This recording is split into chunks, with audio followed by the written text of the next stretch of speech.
Welcome to today's episode of The Pursuit of Excellence, the show where we go beyond the surface to discover what separates the good from the great.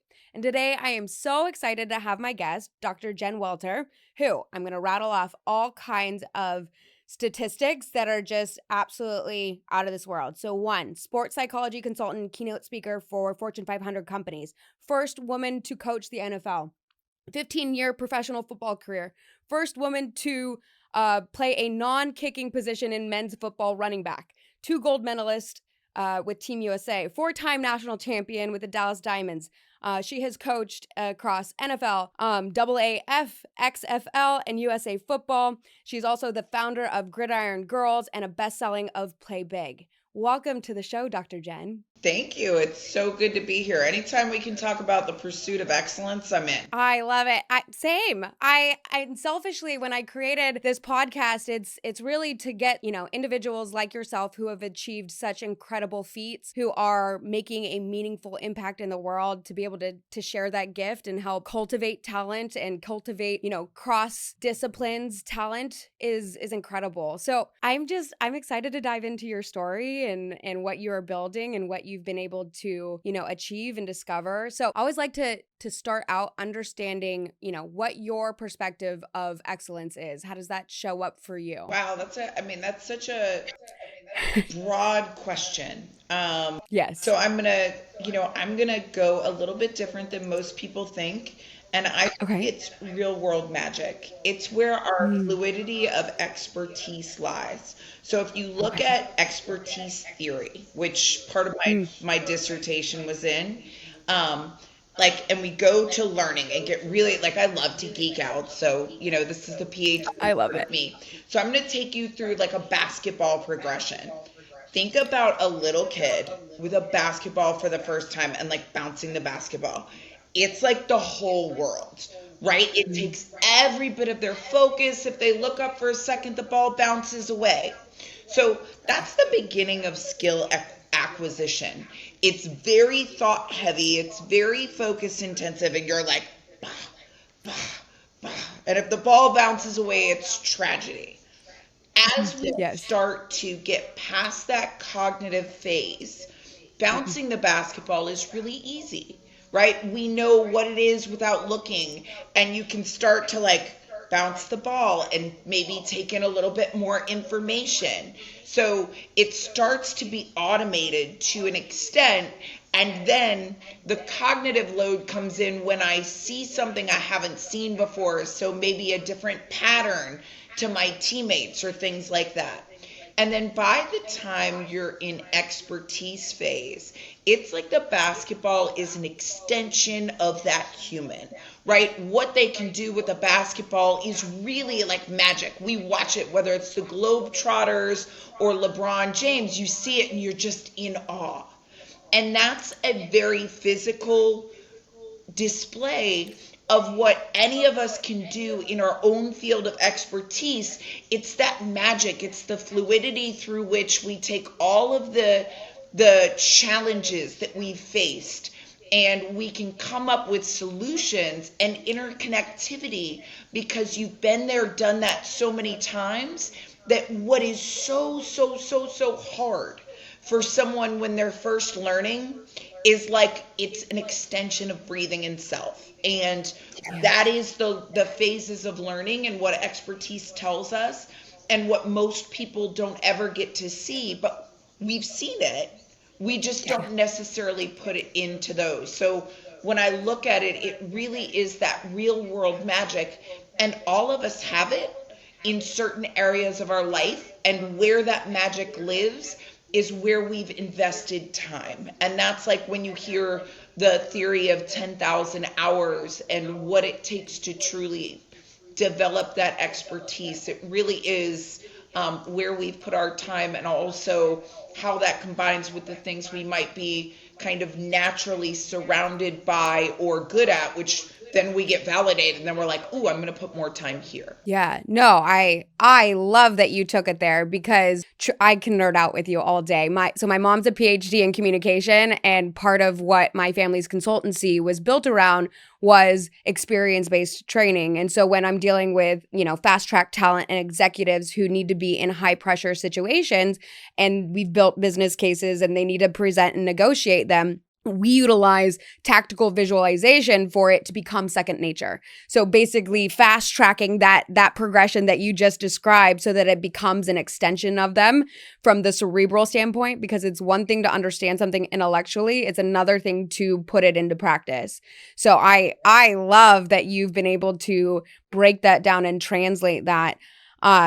Yeah, outstanding. I bet that you do that as well. And it's like, it's like when we talk about Aristotle and they talk about whether it's nature or nurture and it's habituation, which is really, it wasn't necessarily your nature, but the extent to which you've lived in it becomes a second nature, which is that, that level between, are you born with it? Or is it something that you learned in life? Yeah, absolutely. It's funny. That keeps coming up in conversations lately around your ability to take the experiences that you've had, positive or negative, and transmute them into the leveling up experience, that come to Jesus experience, the compounding of fundamentals. I always like to, I have Einstein's book of quotable Einstein on my desk.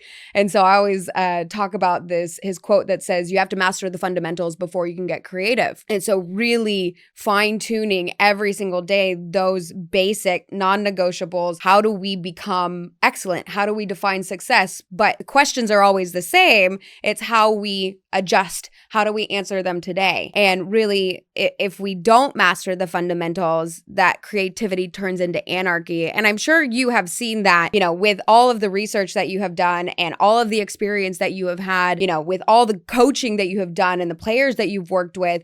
How do you identify somebody who is so talented, but they really need to be able to be set up for success for the next levels? What does that progression look like? Oh, that's so interesting. So, like when you look even into the research again, if we geek out on it, everybody's tried to predict expertise, right? Could we predict or could we differentiate it? But, when you look at, so my dissertation was on the NFL's use of the Wonderlic in player selection. So could you use a cognitive ability test to determine who was or was not going to be successful? Yeah. Okay. So tell me about Wonderlic. So everybody wants to predict who that next superstar is going to be, whether you're on the athletic field or in the workforce. And I'm sure you know this, right? We've looked at everything from, is it personality? Is it intelligence? Is it all of these things?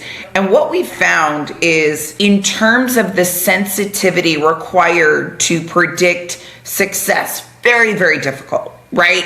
And particularly difficult if you're looking at one linebacker versus another linebacker. Now, I might be able to tell you the difference psychologically between a kicker and a linebacker. Pretty different, right? One wants to kick things and not be touched. The other wants to be right in the middle of everything, right? But when I looked at the Wonderlic, what you have to look at is the various theories of intelligence.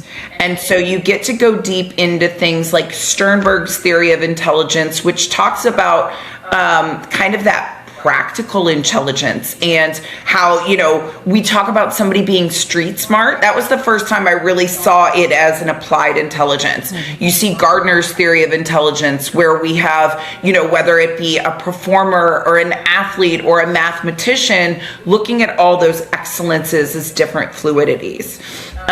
So you kind of really get into that. Now, when you look at the Wonderlic, this was my favorite because we're talking about the one cognitive test that's required in the combine just next to the 40-yard dash and the L drill. Right. And this one test is supposed to tell us who's going to be the next NFL superstar. Fun.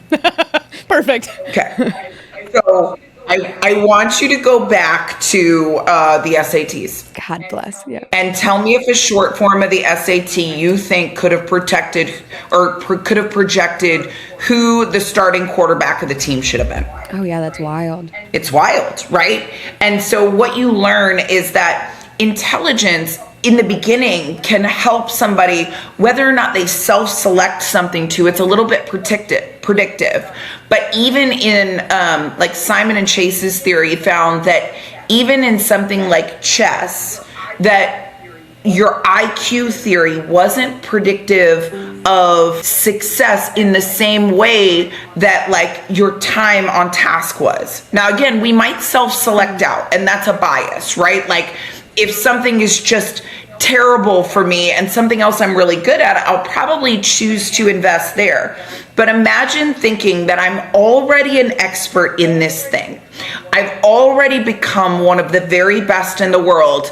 And now I'm going to go back to early math and English and say that this is going to determine who will be the very best of the best. Things like that just aren't sensitive enough. And that's why in labor and employment law, you're not allowed to actually use intelligence tests for selection purposes because they've been used in discrimination. So, we can't, unless we can prove a direct statistical need for something, use it for hiring purposes. So if I need to hire an accountant or a finance person, I can say that they need to do math.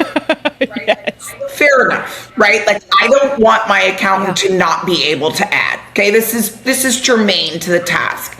But I can't say that someone who, for example, works with their hands needs to be able to speak English, right? So we want to look at prediction to be something where it's matching the cognitive demand and maybe the personality or team type that they work in to maximize the likelihood of success, right? Are we talking more learning styles? I've seen that be a big one that just might be a mismatch between how you're delivering information and how somebody needs to absorb it. So especially in the physical field, you can tell if someone, they always talk about the draft and how it's not statistically reliable. Well, of course not, because it might be a 0.01 difference of how fast somebody could get to, and 40 yards kind of tough because most of the time, unless you're a wide receiver, it's a really bad thing if somebody has to run 40 yards. Things have gone really wrong because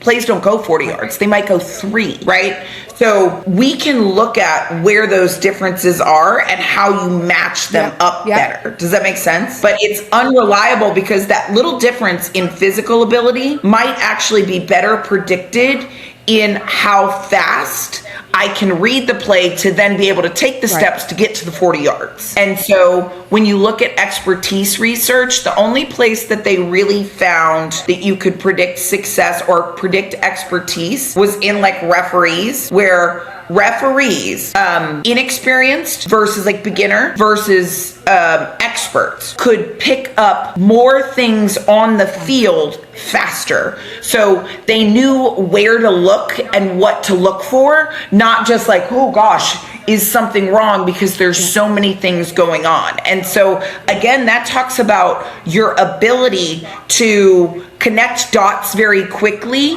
and automate certain processes. Well, there's not going to be a problem there. There's not going to be a problem there. This guy should be in this position, and you'd be able to detect the flaw fast, as opposed to taking in this whole landscape and trying to remember everything. It's cognitive overwhelm. And so that's really, from a cognitive perspective, the only thing you can do. And then you want to match learning styles with information processing. So how fast can we process and put something into action, and then match that with maybe the physical abilities? Yeah. So that was a long way to answer a very complex. I love it.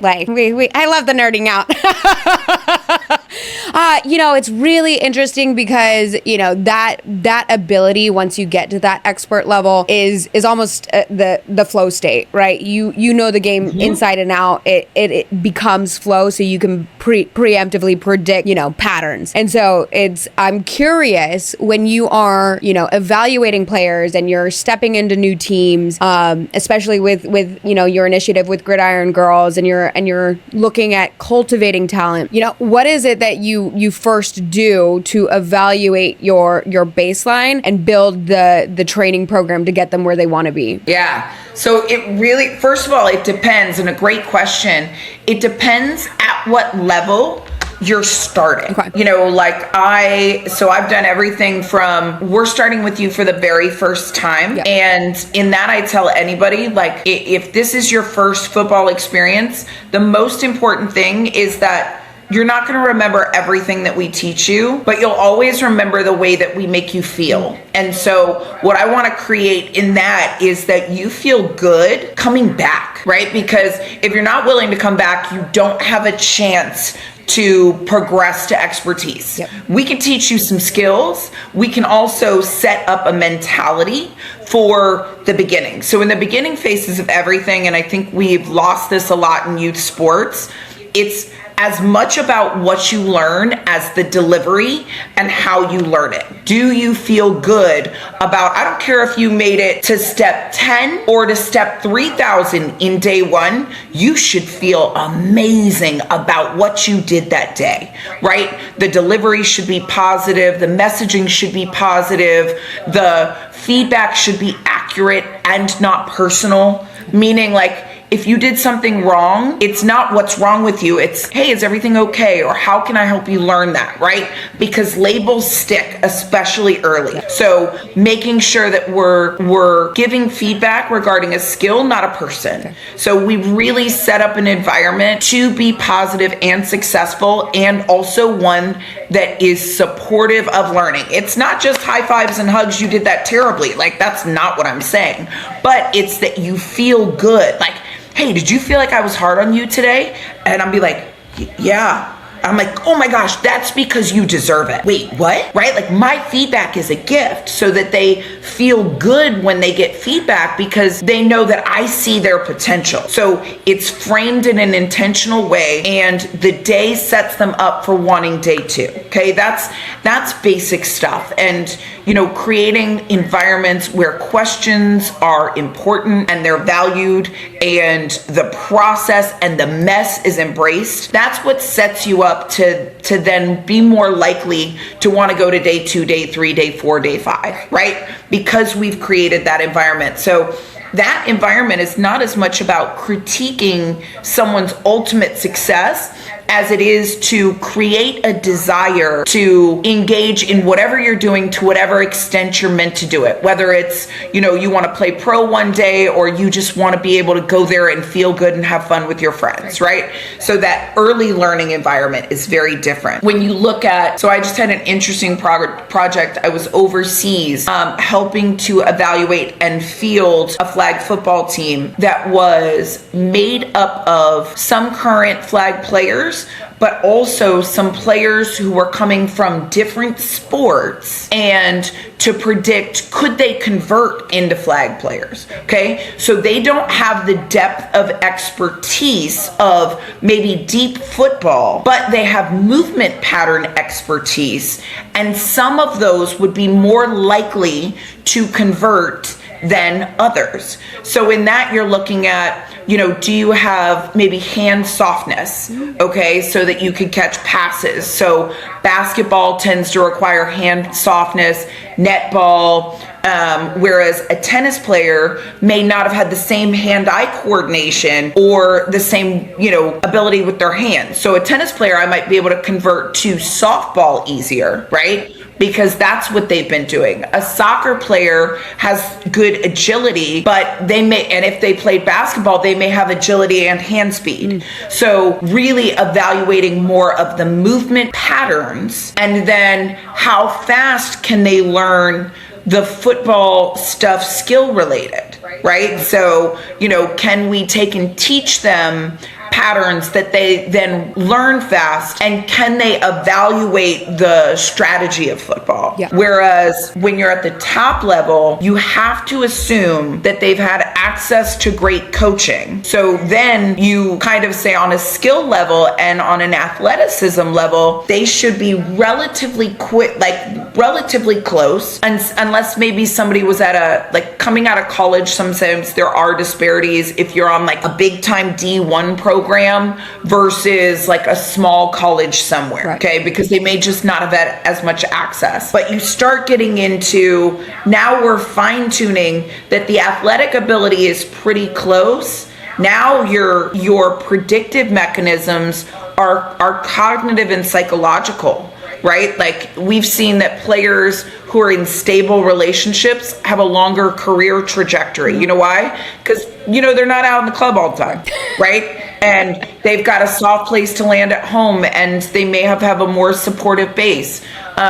We know that certain things of that foundation off the field help predict longevity on the field. So then you're starting to really get into how fast can this guy learn, yep. right? Because the playbook is this thick, right? An NFL playbook is like this thick. So how fast can he learn? How fast can he put things into practice? And then on the field, going back to the referees, mm-hmm. How fast can he diagnose, maybe like especially a quarterback, what coverage they're in, because a play is run differently if they have like one deep safety versus two.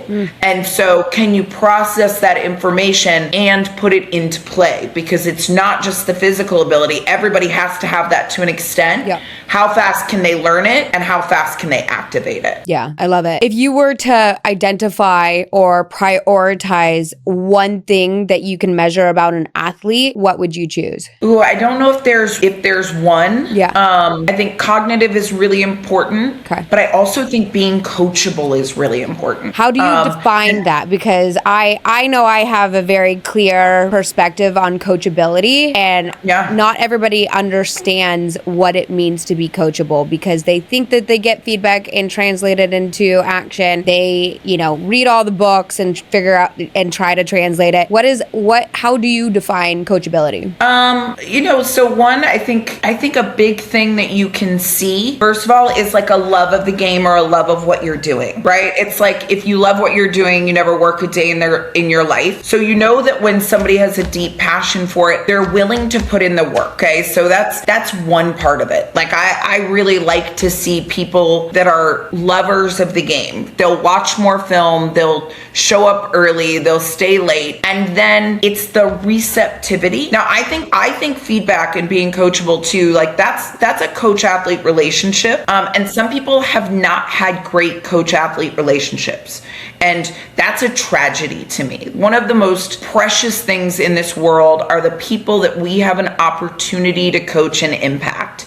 And so I think a coach-athlete relationship has to be founded on trust, love, and respect. And you want to you trust me as your coach that I'm going to give you the very best that I have. That is my job. Does it mean I'm going to be perfect? No. Does it mean I'm going to have perfect information? No. Does it mean that the other team isn't going to watch the same tape and then change something? Probably, right? But do we have the communication mechanism where I can say, here's the game plan, and you're going to ask questions. I'm going to do my best to provide answers that are actionable. And then when things break down, we have the ability to come back to the drawing. Coach, that's not working. Coach, they're doing this. Okay, try this. And it's not like, well, what? You just got to do it, right? So I think being coachable is as much receiving information as it is being willing to ask hard questions, and then give feedback that is ongoing. I think feedback is one of the most underrated and most valuable things that we have, tools as coaches and as athletes or as business people. And to really value that and find a safe space and relationship for it is what I want in anyone, right? Tell me that you get it, or you need to receive it in a different way. Like, all of those things help in being coachable. And then realize that questions and data and feedback it's my job to make you the best version of yourself, okay? And that's my promise. And I'm always gonna do that to the extent that I can. And then in our relationship aspect, it's, can you tell me if I'm missing the mark? And I respond in a way that's respectful and tries to grow in the same way as I can tell you, hey, like we say this, the eye in the sky doesn't lie. So you can say, coach, I did this. And I can say, you know, unlike many areas in life that aren't so black and white, like I've got tape. I can tell you if you made the play or not, right? So we don't get to kind of say, well, I thought no, like. Yeah, video doesn't lie. Yeah. Right. And then it's a matter of, well, why didn't we? Or what can we change in order for that job to be? So when I talk about coachable, it's really that relationship that is, we're both on the same page to getting better. And how do we get closer together, right? Yeah. And know that we're both fighting to put each other in the best chance of success, and realizing, look, I used to do it as an athlete. Now I don't get to do it. I don't get to make the tackles. The only measure of me is how well you execute. Yeah. And I have to be willing as a coach to put that part to the back. If you're not hearing it or receiving it in the way that I was delivering, how can I get more creative? I love that. And you're so right. Like that relationship is crucial. And I was very fortunate growing up, you know, playing elite sports, you know, holding records in swimming, playing Olympic development soccer, had some incredible coaches in sailing. It makes such an incredible difference to have that structure and that setup from the get-go, but also that, you know, you're empowering your athlete to coach you back, right? To be able to deliver that content in a way that they can actually transmute it, receive it, implement it, and then also be able to have that synergy that you understand what language we're speaking, so that decision making happens a whole lot faster. That trust is really hard to rebuild once it's deteriorated. So it's when it's broken, especially, and so much of that trust that we lose is going back to kind of what I said in the kids environment when we set it up. It's the, you know, giving feedback on the performance of a skill as opposed to the character of a person. Right. And too often those boundaries are blurred in a way that, look, I'm going to tell everybody, and I say this all the time, I'm like, especially high performers, none of us show up and say, I want to suck today. You know, I want to be the absolute worst version of myself. Yeah. I want to I want to drop every pass. I want to miss every tackle. I want to just be absolutely terrible. Yeah. So on the days when performance suffers, and we know there's no injury, right? So take an injury out of the equation. Something has happened from one day to the next. The difference isn't physical and it's not ability. The difference is something here. And it's likely something here. And it means that this and this are somewhere else. They're outside of the game that you're playing. And guess what? We as high performers, we know it. We're the first ones to be like, oh gosh, and be so hard on ourselves. So when that's compounded by somebody that we're looking to have the answers, it makes us go further away from that relationship. Whereas, you know, I tell everybody when they need a minute, they always have one. And so my feedback to you would be like, you know, you're having a bad day, whatever it is, I'd be like, are you okay? And the reason for that is, like, I know what you're capable of. Usually you're 9 out of 10 on this skill. Today you're 6 out of 10. So what is it in your life? Something more important than the game, your life, your kids, you know, your husband, your wife, whatever, that has taken your headspace and your heart space elsewhere.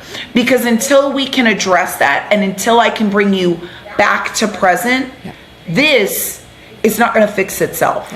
Or is it something in the locker room? Or is it something wherever that thing is? Until we resolve that, we're probably not going to fix this. Right. And so just even being willing to show the athlete that they matter to you as a whole person, they may not tell you that day. Right. They may not. It may be too sensitive. But they'll remember that you saw a difference in them. Yep. And you knew what they were capable of and you didn't condemn them for being less than their best self, and then they start to understand that you're someone who they don't just have to never admit fear and never admit weakness because they're going to get judged. And I promise that relationship equity is the stuff that, again, even if things go unspoken, that when I say, hey, I need you to boom, boom, and do this, it's really easy because they're like, yeah, coach, I got you. Because they know I have the best in mind for them as a whole person, not just as a performer. I love that. I love it. It's so important. You have an incredible journey to get to this point. So, taking you back to your actual playing years, what was that like for you, being one of the first females in the sport, right? In every capacity. So how was that for you in that journey? Oh my gosh. If we're talking about coach-athlete relationships, I think I was either the best or the worst. I had certain if coaches let me ask questions and let me push them, I was their best athlete. Love it. I still have my I'll never forget my 2010 US national team defensive coordinator. I was a leader who would throw myself under the bus, just so you guys know, especially having played for a very long time. I was in one culture where we weren't encouraged to ask questions. And so I knew, as somebody who was really hard on myself, if something wasn't clear to me, the rookies certainly didn't get it, right? And I wasn't the one to be like, oh, rookie, don't listen to him, I got you. I didn't think that was a good thing. So I would kind of throw myself under the bus and ask questions so that they would get the answers and I would get the pushback, right? That was just my way of helping to get them what they needed. And it also made me, in certain cultures, seem like I was difficult, right? Oh, why do you always have to ask questions? Well, because we don't have the answers, coach.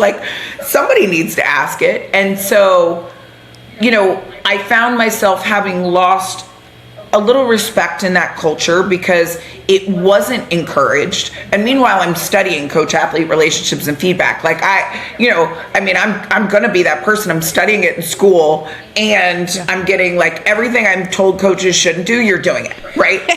And so then all of a sudden I go to, right, and be like, oh, she's a know-it-all. I'm like, I'm not. I'm asking a question that will help these rookies, right?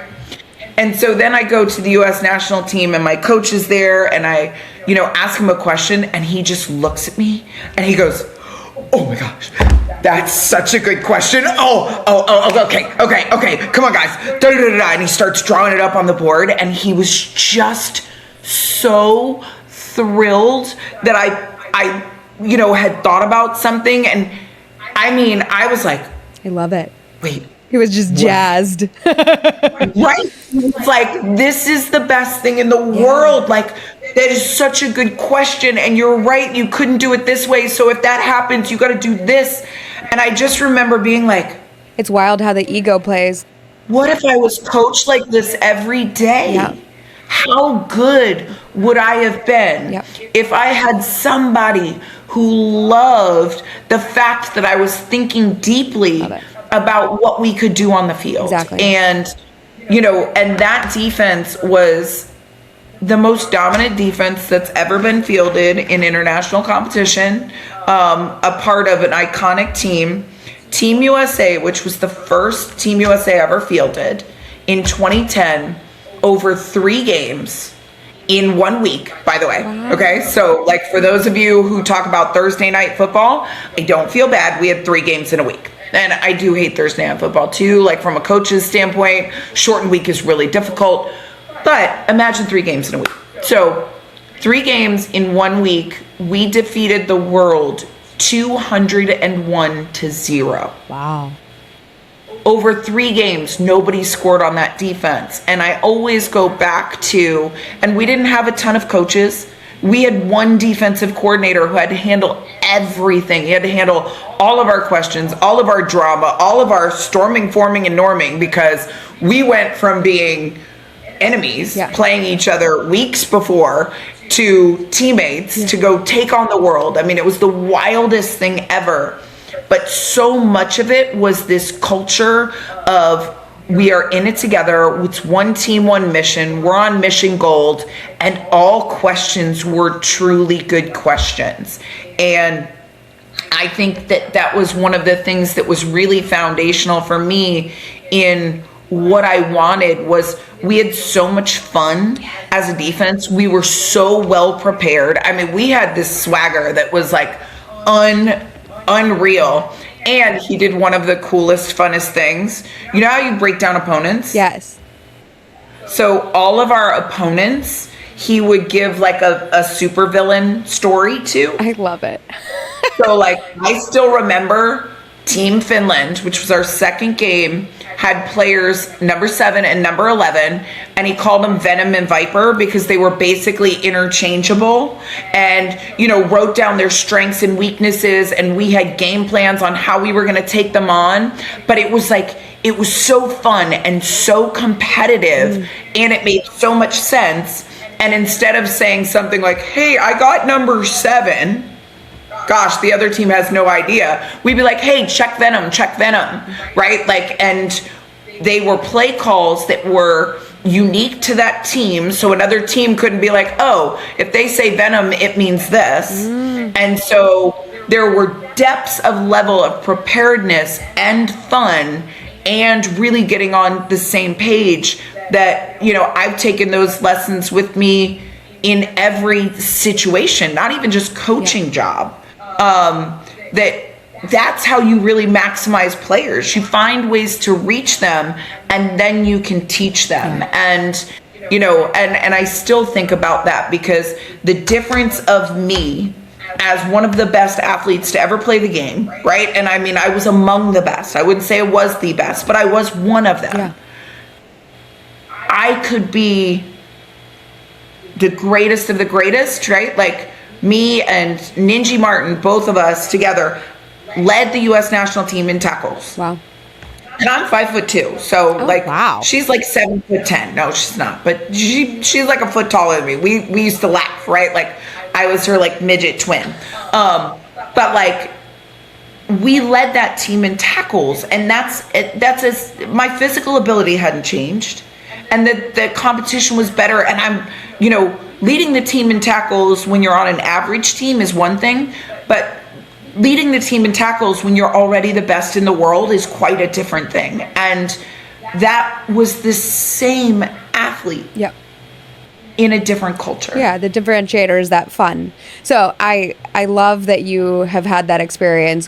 So in consulting, we call it plurking, play while working, because statistically their cognitive ability to actually implement in high stress situations complex concepts significantly increases when it's a gamified experience, when they are having that ability to play, when it becomes fun, when that swagger steps in, and that's really how you build that confident skill set, is to make it fun. And so just when you have equal players, the one that's having fun is significantly outperforming. So I love that you got to break that down. What a cool experience. And and they think about it like as this seriousness is where you're, you know, like there are certain environments that really make you think that the one who has the least fun is going to be the most corporate, serious, blah, blah, blah, blah, blah. And you really find that without the creativity, right? And without an environment that's receptive, that you turn down ideation. I mean, all of these things, right? Like, we've all been in that environment. I would challenge anybody here to tell me that you haven't, but we've been in the environment where you throw out an idea and immediately like shut down. Right? Like, you don't come with an idea again. Because you know the how bad it hurts to feel brave enough to have an idea and just get smacked down before even that little baby idea had a chance to like go from a caterpillar to a butterfly. You're like, I wasn't even married to it. I wasn't even dating. I just spoke up. And now my poor little idea is like this. And the second that idea goes like that, this inner child, that creativity, that wondrous, that like that part of us that is so beautiful and so magical just gets It creates a shut cancer. down. It creates a cancer on the Yeah. team. And yeah, I mean, I definitely had a reputation of being combative growing up because I was outspoken. I really wanted Yeah. to redefine the game, and I wanted everybody to Yeah. all ships rise together. I wanted my team to Right. have fun with me, and if the coach wasn't on board with getting creative, it became a really challenging environment, and which is just so unfortunate, and Yeah. it did like mess with my mental capacity because I was like, are we not having fun? Are we having fun yet? Are we You're supposed not to be allowed to do this thing, right? Like, Yeah. yeah. I'm curious how you are taking all of this research, all of this experience, all of these high performers that you have worked with, and now translating it into the corporate environment. How are you approaching that? I think every corporate environment is unique and special, which is what I love.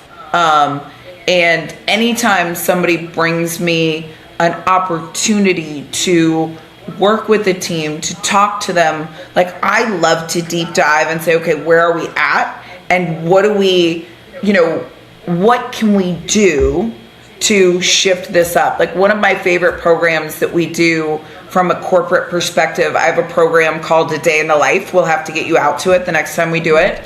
And it is like a fan fantasy experience. So we teach women football. Oh, cool. Like I say out of the stands, onto the field, and into the game. Love it. If you have ever felt like you were locked out of a business conversation in football, I've got you.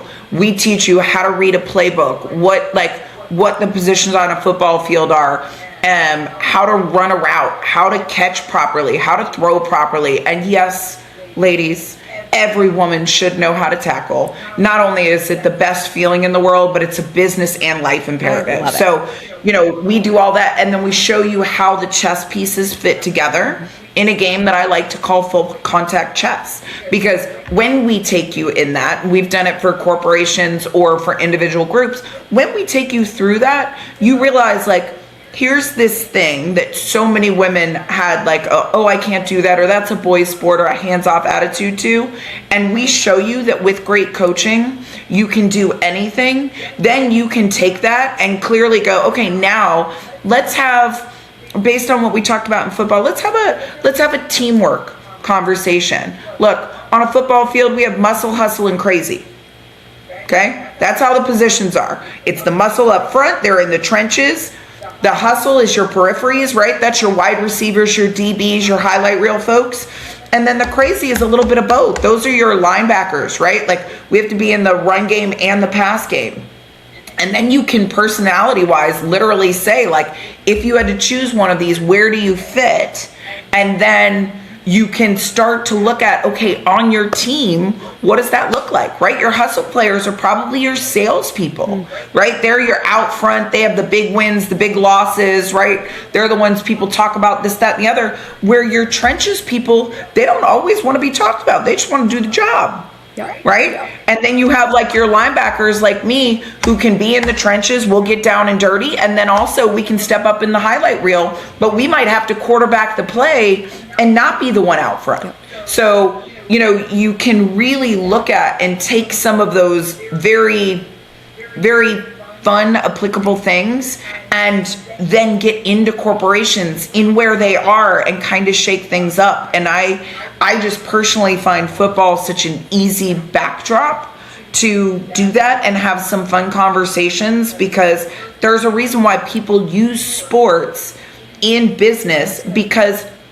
we get to see it play out in real time. I always say, like, in football, everything that we've had to do was with an audience, right? Like, there are so many women, for example, who break barriers in corporate culture every day, but they don't have 1 million people watching. So why is it revolutionary that you'd have a first female coach in NFL history? Well, if we can do it here, and we've seen it work on this big, big platform, then you can't tell me that this woman can't do this here. And so sports and the culture around sports are such great places because they're so integrated in culture that they can then help us drive conversation. Yeah, I love it. I'm probably one of the crazy ones. So I used to like to claim that I'm the utility player, right? Just put me in, coach. Where do you need me? So if you're a utility player, right, where you can do all those things, on defense, you would be a linebacker, right?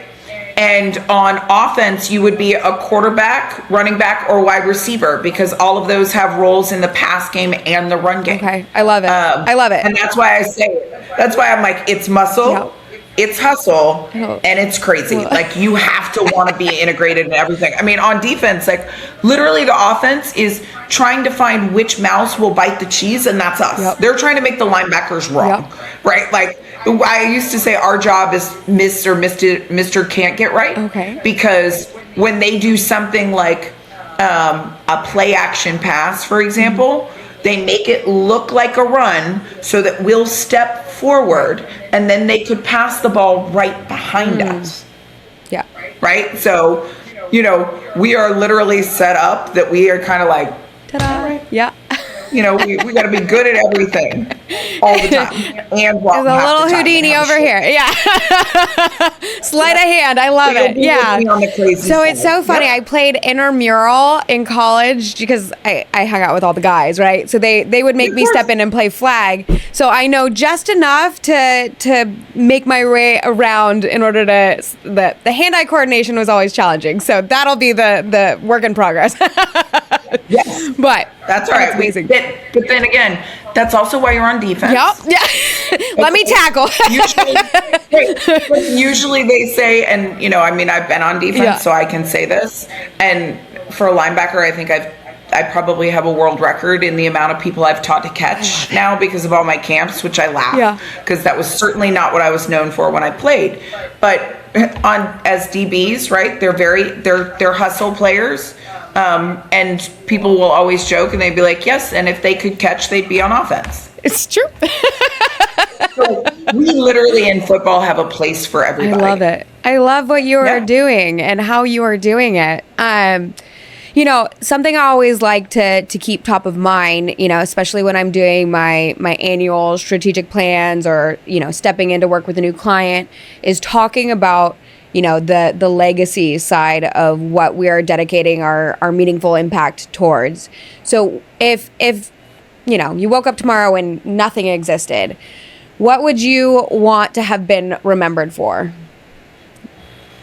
Ooh, gosh, I lovingly say sometimes that like my unofficial job title is disruptor in chief. And you can take the acronym as you will. Because I am what I've been accused of not having, if you will. Okay.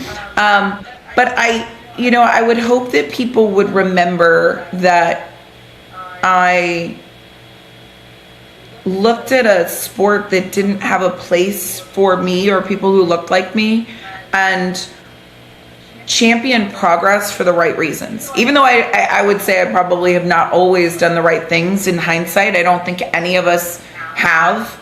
But that I stepped up to every challenge the game put in my way. I love that. And that I did it in a way that, to the best of my ability, honored everyone who helped me get there.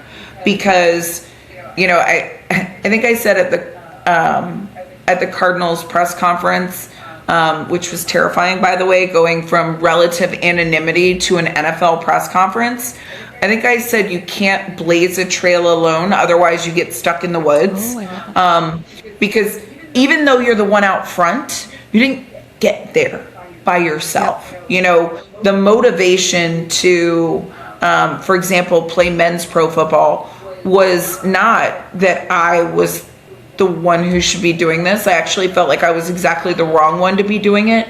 But it was knowing every woman who, like me, had played football and that we paid to play, and the most that we ever made was $1 a game, and that we'd won gold medals in American football and no one knew we existed because they could just write us off as it being woman against woman and women didn't belong and this, that, and the other. But the second I stepped into the men's game, I was like the #1 story in the country and one of the top stories in the world. And I wasn't doing it just about me. Would I have gotten hit by those guys every day for an entire season if it was just about me and it didn't matter for the other women in the game? Absolutely not. Absolutely not. It was painful. It was not freaking glamorous. It was, I mean, I went home every day and was like, right? And I was like, icing myself, or like, you're a savage, an absolute animal. Yeah. Right. You do it for the good of the game. And in football, so often we say playing for something bigger than ourselves. Like, what is it that any one of us could take as a challenge that would make us do extreme things with extreme potential upside and an extreme downside? And for me, it was the love of all of my teammates. Yeah. And those were women and men who I played with, played against, coached with, coached against. And they were every make, model, shape, size, creed, color. And each one of them taught me something about myself. And that's what I would hope. Like, I had somebody also say one time that I was a nightmare opponent and a dream teammate. Oh, I love it. And that's what you want to be, right? Like, I want to be the person that you always feel better going to battle with than going to war against. Yeah.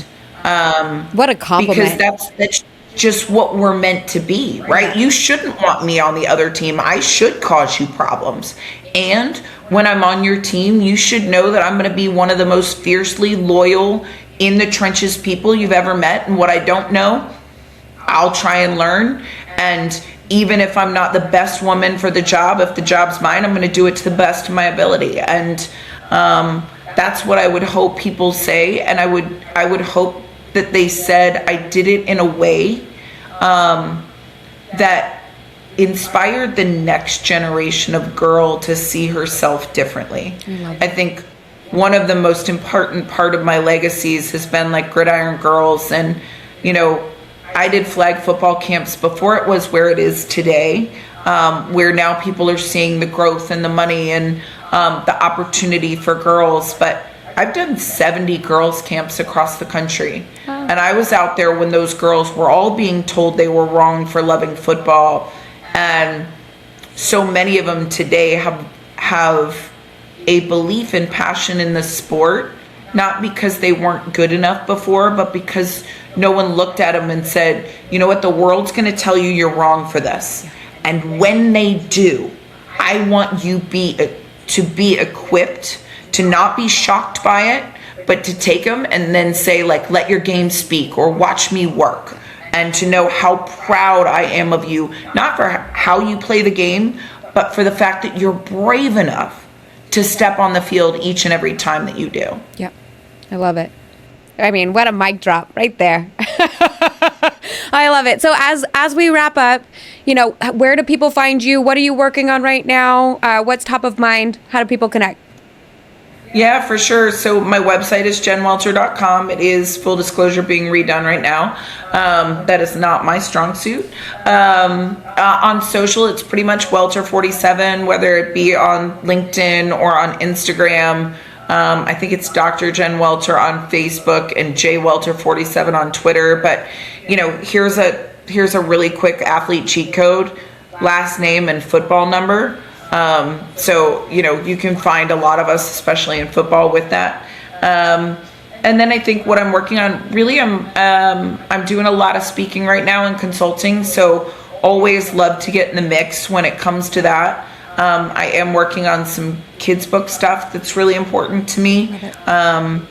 Because I think, it's funny, when I got my master's in sports psychology and PhD, I realized so much of our time was focused on adulting. And of course I can help adults, but it's way easier to work with kids before the world has told them they were wrong, or before there were so many voices in their head. And I really believe in working with kids based on intention.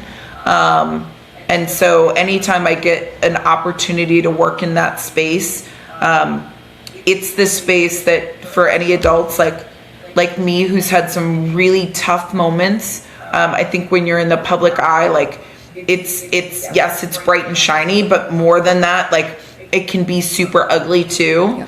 And I could always find beauty in kids, in their enthusiasm, in their, just their joy, in their this. And so at some of the hardest times in my professional career, I found a way to find myself again in the way that I could make them feel. Oh, I love that.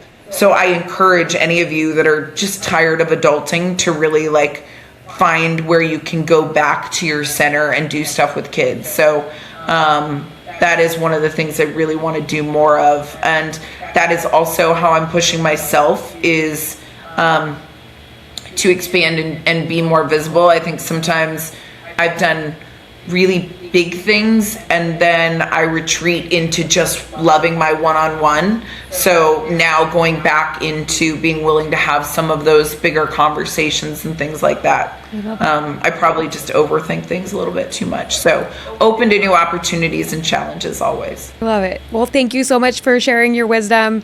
Don't forget to like, subscribe for everybody who is watching. Can't wait to continue the conversation. Yes, this was so fun. Thank you for having me, and thanks for what you do. Thank you.